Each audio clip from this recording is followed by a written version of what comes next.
On this episode of the Athletic Potential Podcast, we are going to be discussing Little Leaguer syndrome, as well as what our professional baseball pitchers are doing to prepare to throw. Welcome to the Athletic Potential Podcast, your place to come and get answers to your athletic development questions. We cover a range of topics, all related to helping you to achieve your athletic goals so that you can experience and enjoy the athletic career that you deserve. I am your host, Dr. Mike Matthews. Hey everybody, welcome back to the podcast. Excited to have you back. We are in a really fun time here at Athletic Potential when all of our pro guys are starting to really ramp up. We're starting to see them get prepared to go back to spring training. We're starting to see colleges start again. We're starting to see a lot of those fun spring seasons get going. And so it's fun to see our athletes get ready and be prepared and see some of the advances they're making. And it's been a crazy few weeks, and it'll be a crazy few more weeks, but it's been a lot of fun. It's been a lot of fun to see some of the new things that we've implemented here at Athletic Potential, mainly with some testing, some new technology that we've been using and we've been seeing some good results with, and we're really excited to see how it's going to affect these guys going forward and our softball players as well. And yeah, it's been a fun time, and excited to do this podcast again.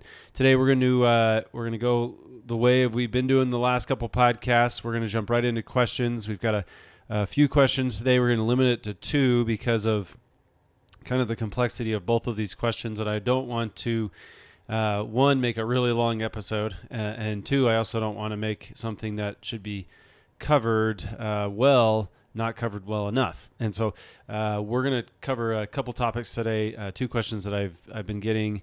One I got yesterday, and then the other one I got maybe a couple days before that. So let's jump right into these questions. So our first question comes from Janet, and she asks, why does it take so long for players with little leaguer injuries to return to throwing? Now, I clarified this because little leaguer injuries does that mean they get hurt when they're playing like little league baseball? So are we talking like 12U, or are we talking, a specific syndrome? When I asked her, she basically came back and said, yes, I'm talking about the syndrome itself. It's called little leaguer syndrome. It has a big fancy Latin name as well. Usually something like an apophysitis or something like that. And to define what that is first is anytime we're talking about a little leaguer injury, and there's like basically two, elbow and shoulder. What we're talking about is that there are growth plates in both down by the elbow and up by the shoulder. And players, athletes who throw a lot, and gymnasts, to be honest, if you look at the two populations that are most heavily affected by this, are gymnasts as well as youth baseball, youth softballers.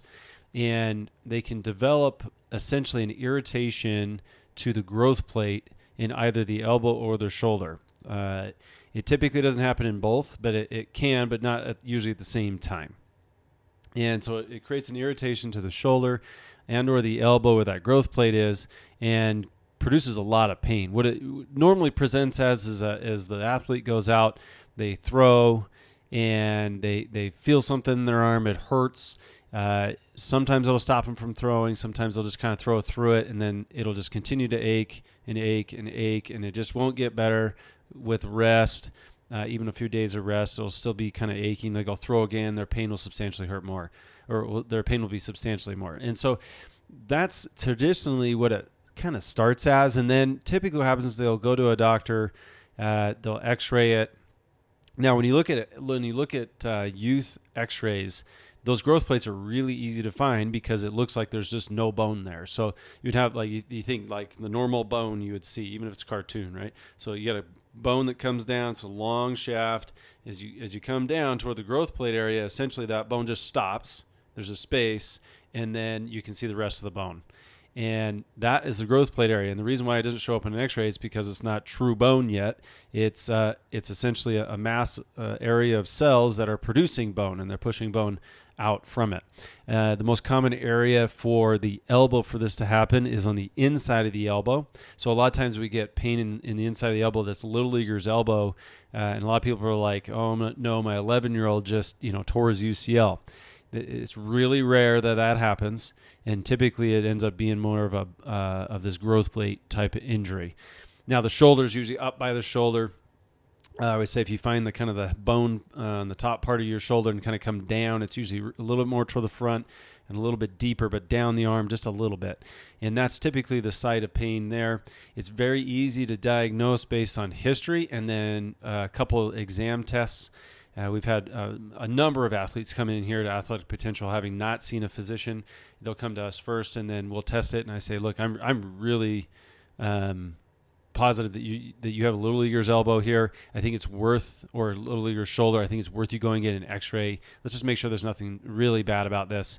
They can do MRIs and to diagnose a few, kind of the severity of the injury, and once they do that, then you can hop into treatment. Now, treatment is, and remember we talked about the question from Janice is, why does it take so long for players with little leaguers syndrome or injuries to return? And the answer is, it all comes down to biology.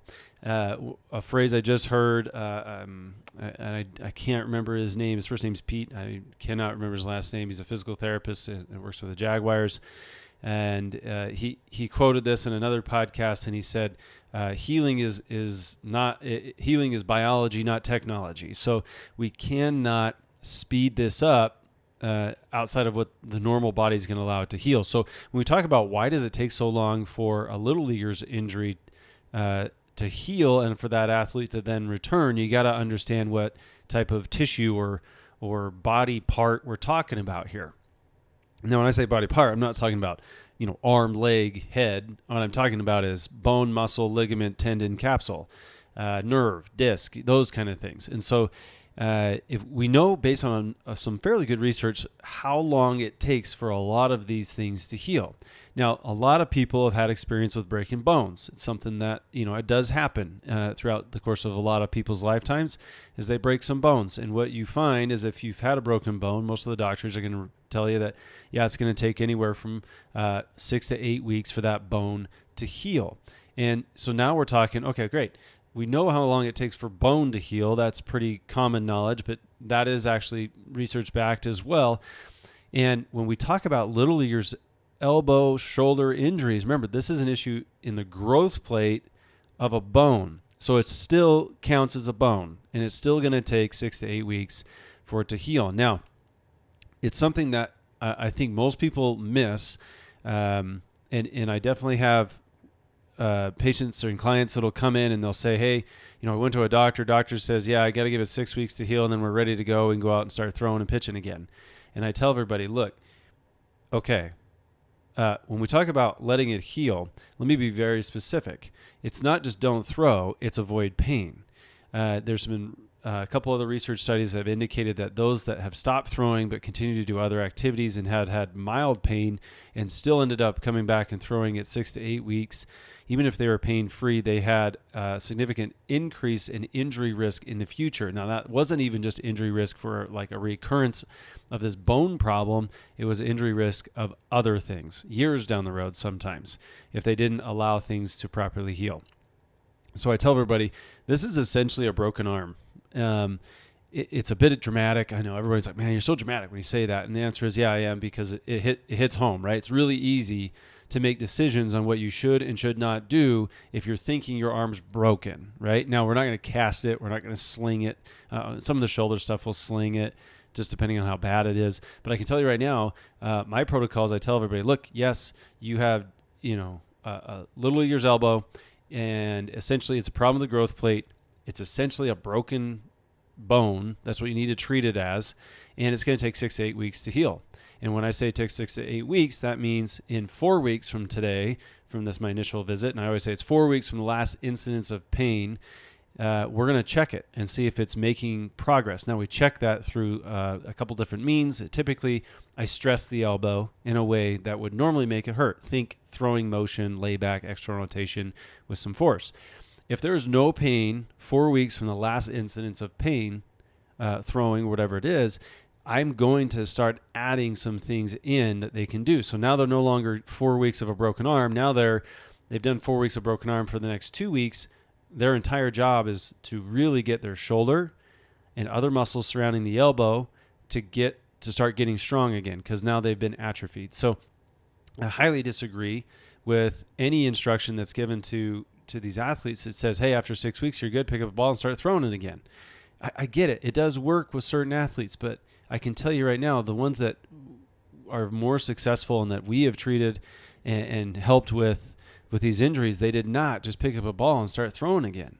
Those guys typically end up having pain, and then they have to kind of take time off, and then they kind of fight it over time, and then it seems to eventually get better, but that's because the bone starts essentially maturing, and so then the growth plates start to close, and then you don't have an issue anymore because there's no growth plate to irritate. And so my plan, the plan we use here at Athletic Potential, is essentially that. We tested it 4 weeks after your last incidence of pain. If there's no pain upon the testing, we start shoulder strengthening exercises and basic range of motion. When I say basic range of motion, it's just basically making sure that you can move your arm in every direction that you're supposed to be able to move it without pain, without resistance.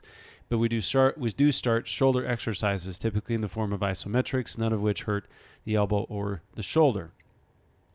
Now, I'll be honest, if it's a little leaguer shoulder, I'm typically pushing this back about 2 to 3 weeks.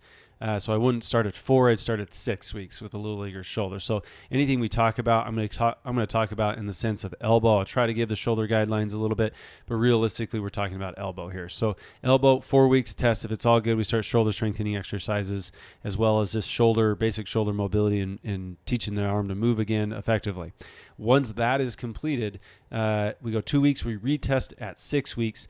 And if there's still no pain, what I'm going to start to do now is very throwing specific type exercises. We're not throwing yet. Throwing specific type exercises, as well as closed chain. Think push-ups, anything where your hand's on the ground and you're pushing away, pulling, those type of things, to try and make sure that not only can the elbow handle basic open chain, which is you're pulling against something. I shouldn't say pulling. You're bent, your bicep curls, your tricep extensions, your arm raises, those kind of things. At 6 weeks, I'm going to go ahead and introduce a force that's compressive. That's pushing against something, hanging on something, those type of things. And if there's no pain with that, they'll do that for an additional 2 weeks. After 2 weeks, that puts us at now 8 weeks. So 8 weeks, now we're testing for return to throw. So at this point, we're looking at shoulder and elbow endurance. We're looking at core, balance, all those type of things that would indicate the reason maybe why they even got the little leaguer's elbow. We didn't even talk about that, but typically it's an increase of throwing of high intensity over a short duration of time. That can happen because it's the beginning of a season, right? The beginning of this podcast, I talked about, it's exciting. We're starting to see everybody ramp up and get ready to go. And I'll be honest, March is kind of I love March, and I hate the month of March because we'll have inevitably about 4 or 5, 6 little leaguer elbow shoulder patients and clients that'll come in, and I basically got to tell them it's going to take anywhere from 8 to 12 weeks for you to get back. Well, 8 to 12 weeks in March is April's gone and May's gone. Now you're in a summer baseball, and it's like, well, there goes my whole spring season. And that is horrible to tell a 12-year-old kid, or even a 14-year-old kid, or any kid, to be honest, to tell them they're not going to be able to play in the spring because of this injury. It's what it is. It's not my favorite. Anyways, it's kind of like the dirty underbelly of the spring, outside of all the exciting things that do happen, is that we do see the injuries increase, and that's not the fun part. Anyways, that was a tangent. Bringing it back in. So at 8 weeks, so we did the 4-week test. We did another test at 6 weeks. At 8 weeks, we test to see if they're ready to return to start throwing. If they are, then we build an interval throwing program. One of the things that I've noticed the most with these athletes that have this injury is they do not go through a structured, regimented throwing program following this injury. And to be honest, most of those throwing programs are built for adults or teenagers, not 12-year-olds. And so the problem with that is now they're still going to ramp up too hard and too fast and essentially give their arm a chance to all that injury to come back. And so when we design these programs, we design it based on age, but not only on age, but also basic maturity level. If they may be 12 but nearly 6 foot tall, I'm going to give them more of the teenage adult type throwing program. If they're 12 and they look like they're 9, they're getting a different program. I don't believe in handing out that same program for each one of those athletes. I think it's a recipe for disaster, or at least for a recipe for dissatisfaction, because you're not going to get back where they want to be. So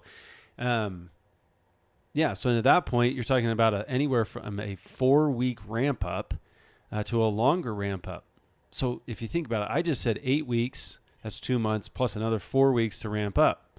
That's 3 months to do this properly. A lot of these guys and athletes and softball players too. I just told them they had to take the next 3 months off. That'll put them at the end of summer, and now we're talking like getting into the fall. That's horrible. It's terrible for an athlete to have to go through that.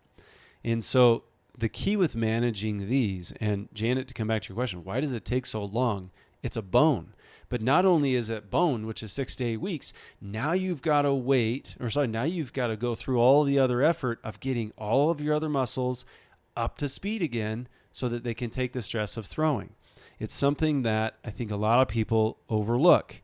Now, I can tell you this. Somebody says, well, why don't you start shoulder exercises sooner? I can tell you why. First thing, I did that for a while. I said, you know what? It's a bone issue at the elbow or a bone issue at the shoulder. I am going to target this. We're not going to include any of these type of things that are going to stress the shoulder or the elbow, and go for strengthening literally from the beginning. And we're not going to lose it, and we're going to get these guys back right at 6 weeks. My initial attempt at that, was an absolute fail. We did not see any improvement, and in all honesty, our players ended up having to wait another month and a half, and I felt really bad. And so we didn't do that. We realized a more complete broken arm protocol shutdown was way more effective, allowing the biology of the body to heal what was going on. And what we found is if that shutdown was strictly adhered to, that healing usually happened a little bit faster. And that's when we started doing the 4-week program. I did bump it to 2 weeks at one point, and we did see some success with that. And I'll be honest, I still use it. But man, I'm really cautious at that point. It's got to be pain in the right area with not a lot of intensity, with nothing on an x-ray that indicates it's more substantial. So yeah, there's variance in this, and I hate to go off in kind of generalities that way, but realistically, if you're looking for a very specific, direct program on this that's geared towards the athlete, you're going to have to see somebody and have them develop that program. If you want to go more generic, I'm giving you the generic timelines here. This is how long it takes. Okay. And so you're essentially looking at how long does it take to get back? Earliest we're looking at is right around 10 weeks.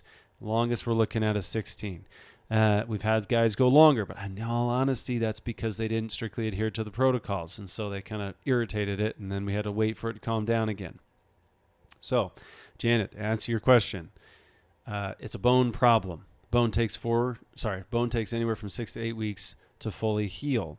Then you have the addition of atrophy and or muscle becoming more weak during that time period where you have to go through a broken arm protocol, and then you've got to slowly ramp up. So yeah, it takes a while. And to be honest, that I could have answered this question for you, Janet, and in one sentence, but I don't think it would have done as much good to kind of go through this whole thing. Like I said at the beginning of the podcast, I want to make sure we don't cut anything short.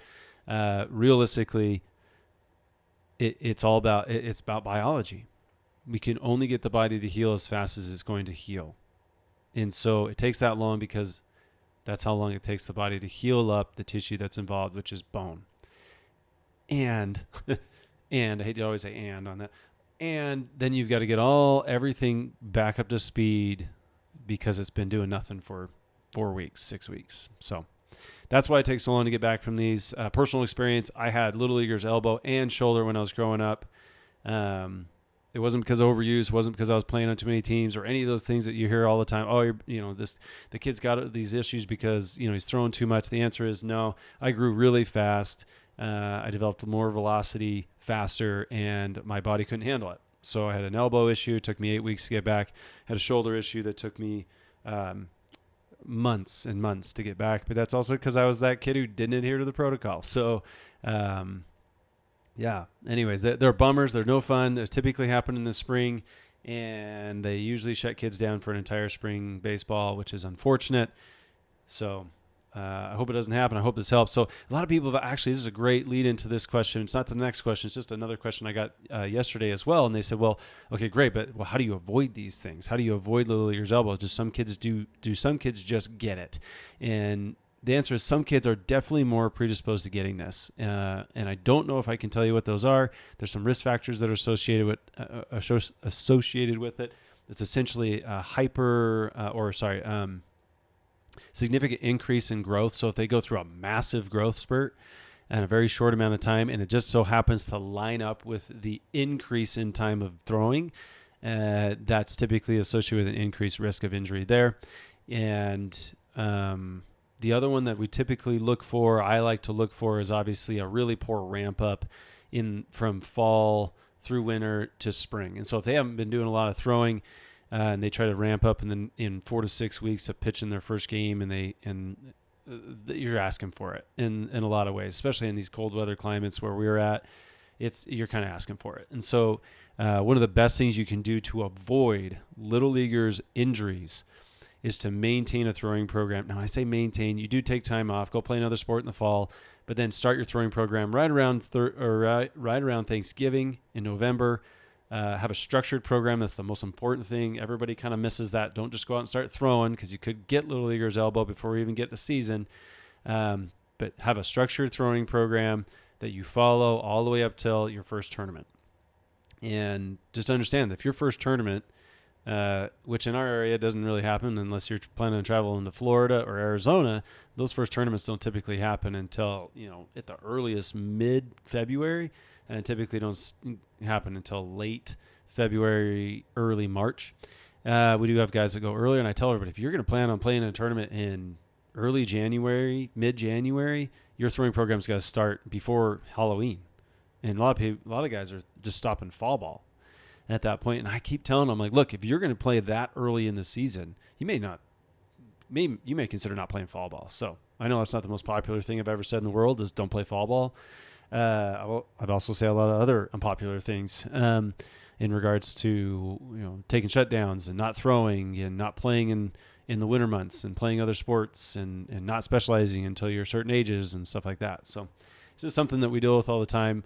I just want our athletes and these clients and all athletes really just to be able to develop as much as they possibly can, and to not be hindered by injuries. And so these are the things that we know in the research have been shown to decrease injury rates. Become a really good athlete, well-rounded athlete, play sports that are in season, and make sure you have a plan with everything you're going to do. So, all right, got a little tangent there. Sorry, Janet. Hope that answers your question.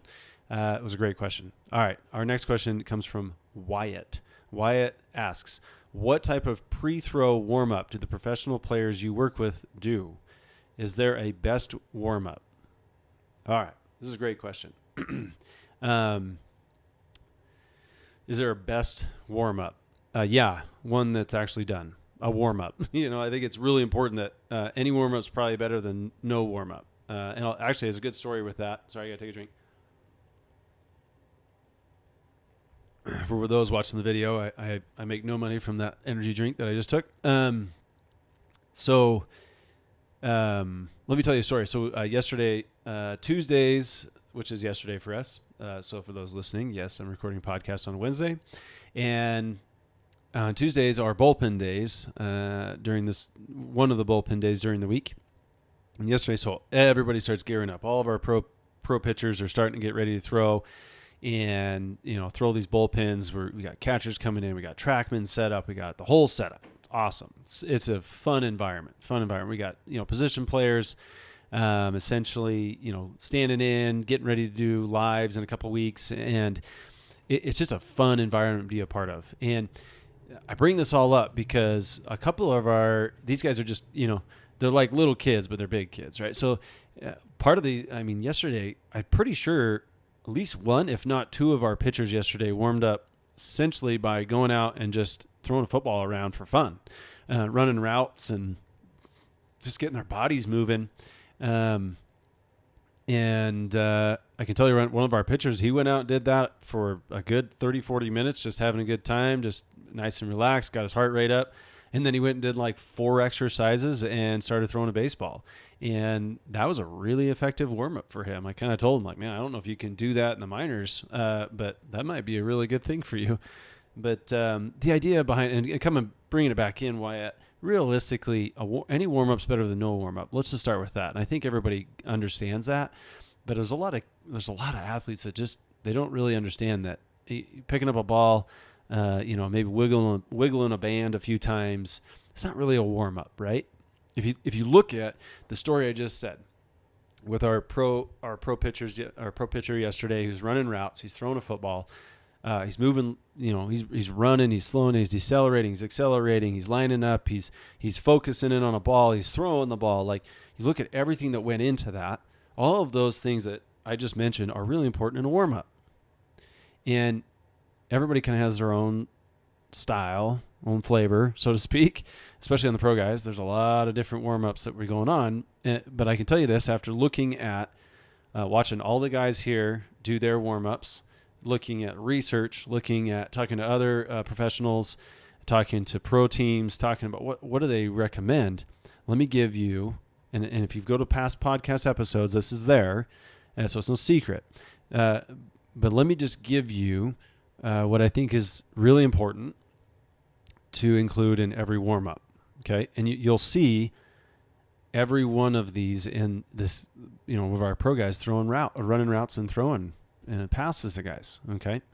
So here we go. So first thing we recommend all of our athletes do is some sort of foam rolling. Now, the athlete running routes, he was on a foam roller when all of a sudden somebody brought a football out. He rolled off the foam roller, got up and started playing. So he was still foam rolling. He's doing soft tissue work. He's working on something. He was just getting, rolling knots out, working on his posture, laying on it, letting his shoulder blades come together. Essentially anything to do where you find some of that soft tissue restriction that you have that day. It doesn't take very long, a couple minutes to 5 minutes maximum. After that, some sort of mobility work, right? This could be stretching. This could be active stretching. This could be, we had some guys, one of our other pro guys, he walks around in ankle weights and does movements with those. I consider that mobility as well as activation. Okay, and we'll get into that next. But so some sort of mobility works, trying to open up your hips, trying to rotate the spine, anything to do with that the athlete at that moment before they're going to throw feels like they need the most. And it may change every day. It may be the exact same. Okay. But again, these routines are important, okay? And I'm not saying go out and throw a football, but realistically, if you bring it back, they got to do some form of soft tissue. They got to do some form of mobility. Next, they're going to do some form of activation, okay? Most of these guys are going to roll off the foam or get out of their mobility work, and they're going to do very select movements, trying to turn muscles on. So this looks like glute bridges. This looks like isometrics. This looks like dead bugs. This looks like isometrics holds, wall slides, working on serratus, some sort of scapular work. That's what this looks like. Mini band holds or mini band, up and downs or some sort of plank. That's what that looks like. So again, soft tissue, then to mobility, then to activation. Once they've done with activation, that's when these guys start moving more. So this is your dynamic warm-ups, right? So this is your light jogs. This is your shuffles, your karaokes, your knees to chest, your spiders, your reaches, your lunges with overhead reaches, your rotational reaches, any of those things, okay? So that is the next part. So kind of like this dynamic movement. At this point, and this is where I think I've provided more counsel than any other time, and that is I tell them, look, at this point, you have done what would be considered a normal warm-up for any athletic endeavor. Yeah. And sorry, not English was rough there for a minute. I apologize. So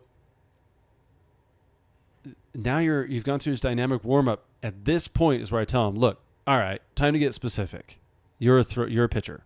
We got to get all the muscles associated with pitching, specifically the arm, shoulder, elbow, any muscles surrounding both of those joints, as well as core, scapula, ready to rock and roll here. This looks like 90s, move fast, plyo ball drops and catches, reverse throws, even into forward throws with the plyo balls, those type of things.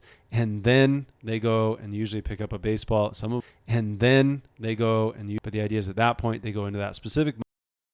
Is there their best warm-up? I just gave you the outline. Soft tissue, followed by mobility, followed by activation, followed by dynamic warm-up, followed by specific exercises to get those throwing shoulders going. You go on my YouTube channel, Athletic Potential, you'll see a bunch of this stuff. Okay. Realistically, if you look at it, it says mobility, that's the mobility category. If it says reaches, it's typically an activation. You'll see a lot of different things in there. And if you go, the thing that I would tell you, like the specifics, a lot of people like specifics. If you go to the YouTube channel and look up ballistics arm care, those exercises, I think there's 4 exercises, have become more universal than not with our professional athletes. They seem to like it. They seem to like getting moved fast and get their muscles ready to flex. Just remember, you're not doing very many. You're only doing like 1 set to get things ready to go, because you don't want to fatigue the muscles out that you're about to ask to do the hardest job that they're ever going to do in throwing a baseball. So Wyatt, I hope that answers your question. The other thing that would be, if we're talking about professional players, I mean, you referenced professional players in your question. This changes a bit as the age goes down. I'm not asking a 10U baseball player, softball player to go through all of these. Now, I can tell you this, that they might. My 11U, or I guess my daughter's 11, but she's playing in 12U right now for softball. Their team goes through this whole thing. Now, when I say this whole thing, it takes about 7 minutes max for all of it to be done. And it works. I mean, they get it done, and I think it helps. I think I've said this in almost every podcast. I think the benefit for a warm-up routine outside of prepping the body is to prep the brain. I mean, if you have to go through a routine like anything, like look at your normal morning routine. If you wake up in the morning, you follow a certain amount of steps, whether you think you do or not, you have a routine. And it allows you to get going in the morning, get you ready to go, get you to the next phase, get you to work, get you to play, to get you to work out, to get you whatever it is. You have a routine, and we kind of build lives on routines, and routines allow us to accomplish more without as much brain power, but also allow us to shift gears and focus when we need to. And so I like using these warm-up routines as a way to get guys ready to perform, or get our softballers ready to perform. And I tell them, you need a routine that you can do anywhere, right? I mean, we work with one of the collegiate softball teams here in our area, and they're going to Hawaii in a little bit here. Matter of fact, next week. And I said, you're not going to have your facility in Hawaii, so what routine are you going to do? And they all have a routine. It can be done on a field, as long as they have essentially a fence, some bands, and a plow ball. They can be ready to go. And the key is that it can be done anywhere, so that no matter where you're at, and this is more specific to athletics, but so no matter where you're at, you can go through your routine. It's going to get your mind focused so that you can go and then perform your athletic endeavor, whatever it is. If it's throwing or pitching or hitting, whatever, kicking, doesn't matter. The routine brings you together to allow you then to focus in and allow you to perform at your optimal levels in your particular sport. So, Wyatt, to bring it back, kind of on a more of a tangent day for the podcast today, I apologize, but I think it's important that we all understand that a lot of these things in regards to routines, and a lot of people get focused in on like, what's the exercise we should do? And I always say, just keep the goal in mind. The goal is to perform at your best for as long as you possibly can, both that day and throughout an entire season, right? And I know the variance in our pitchers just at our facility, we have one guy who takes 30 to 40 minutes to be ready to roll. And that's great. And we have one guy who takes 10, maybe 12, and he's ready to go. The thing is, they all go through this routine. They all are consistent with it. And so if they ever need to like change it, they know where they need to change it. So they're not trying to do like a whole new program all the time. And the key is then they've proven over the last 2 to 3 months here that their performance has steadily improved. Everything seems to be going better. They're getting up to the levels they want to do. So their warm-up routines have been sufficient, and if not better and as good as they need to be, to allow these guys to perform. So Wyatt, to answer your question more directly, is there a best warm-up? Yes, one that's done consistently and prepares the athlete to perform. Super general, but that's kind of a general principle, okay? And then I gave you the kind of how each one of our guys goes through with kind of a weird story and how they play football sometimes, and that seems to help a lot. But realistically, remember that the best warm-up is the one that's done consistently over time and prepares the athlete to perform. And more specifically, almost all of our pitchers, even our position players, go through some form of soft tissue, then to mobility, then to activation, then to dynamic warm-up, and then something more specific to the throwing motion or the hitting motion to prepare. And then they go compete. It's a lot of fun. So I hope that helps. Those are the 2 questions for today. I appreciate everybody coming out and listening to the podcast. If you have questions for the podcast, click the link on whatever you're listening the podcast to, or you can visit the website, www.athletic-potential.com/podcast. Ask your question. We want to answer them. We want to get as much information out there as we can, so that everybody can keep playing and have great athletic careers. And again, appreciate the time. Share the podcast with everybody you know so that we can get more questions, we can get more people, and we can share more information. And again, appreciate you. Thanks for taking the time, and we'll catch you next time. Hey everybody, just want to say thank you for listening to the Athletic Potential Podcast. If you do have questions for the podcast, please visit the website, www.athletic-potential.com/podcast. You'll find a button there to ask your question. Please input your information and your question, and we will answer any and all questions we get. And thank you again for listening. If you do get a chance, please rate and review the podcast. And until next time, thanks.